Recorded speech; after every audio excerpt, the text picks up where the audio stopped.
ભગવાને આપેલો જે માનવ દેહ છે ને એના ઇન્દ્રિયો અંતઃકરણ, આ આંખ ખોટી જગ્યાએ વપરાય ને તો એ બઠ્ઠી થઈ જાય.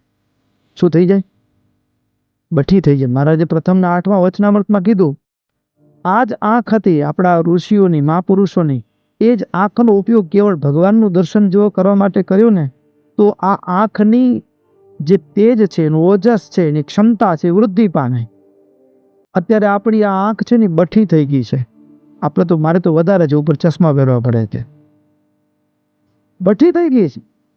અહીંયાથી આ દિવાલને પેલે પાર શું થાય છે દેખાતું નથી. પણ એ જ આપણા ઋષિઓ હતા, એ જ મહાપુરુષો હતા કે એને આકાશમાં સૂર્ય અને ચંદ્રની ગતિઓ પણ એ માપી શકતા હતા. અને એટલા માટે તો ભક્તો ગ્રહણ એ નાસા હોય તો અત્યારે છેલ્લા 100-150 વર્ષમાં સંશોધનો કર્યા, પણ એ પણ કોના આધાર ઉપર? આપણું જ્યોતિષ વિજ્ઞાન. ગ્રહણ થાય તો સૂર્ય અને ચંદ્રની ગતિના આધાર ઉપર એ ગ્રહણની સમય નક્કી કરવામાં આવે. તો એ કોણે? સૂર્ય આટલી ગતિથી ચાલે છે, ચંદ્ર આટલી ગતિથી ચાલે છે, પૃથ્વી આટલી ગતિથી પરિક્રમા કરે છે, એ કોણે નક્કી કર્યું? કેમ ખબર પડી? તો એ મહાપુરુષો આ આંખથી દેખતા હતા. અને આપણી જેવી જ આંખ હતી, પણ આપણી આંખ અહીંયા નથી દેખતી. જો બઠ્ઠી થઈ ગઈ.